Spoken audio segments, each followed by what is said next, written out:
الرحمن الرحیم۔ دنیا سمجھ سکتی ہے کہ اللہ تبارک و تعالیٰ کو سب سے زیادہ پیاری جماعت اہل سنت والجماعت ہے، اس وجہ سے کہ اللہ تبارک و تعالیٰ کو سب سے زیادہ پیاری تین چیزیں ہیں۔ نمبر 1 رسول اللہ صلی اللہ علیہ وسلم، نمبر 2 کتاب اللہ، نمبر 3 بیت اللہ۔ تو یہ تینوں پیاری چیزیں اللہ تبارک و تعالیٰ نے اہل سنت والجماعت کو عطا کی ہیں۔ یقین نہیں آتا تو دیکھیں آج بھی رسول اللہ صلی اللہ علیہ وسلم سنیوں کی ماں امی عائشہ کے گھر میں ہیں۔ یقین نہیں آتا تو دیکھیں اس قرآن کو جمع کرنے والے ہر مذہب کی کتاب اٹھا کر دیکھیں کہ اس قرآن مجید کو جمع کرنے والے سنیوں کے پیر و مرشد ابو بکر و عمر ہیں۔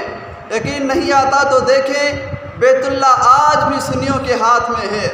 تو جس طرح دنیا کے اندر جس کے ساتھ جتنا زیادہ پیار ہوتا ہے اس کو اتنی زیادہ پیاری چیزیں دیتا ہے، تو اسی طرح اللہ تبارک و تعالیٰ کا سب سے زیادہ پیار اہل سنت والجماعت سے ہے۔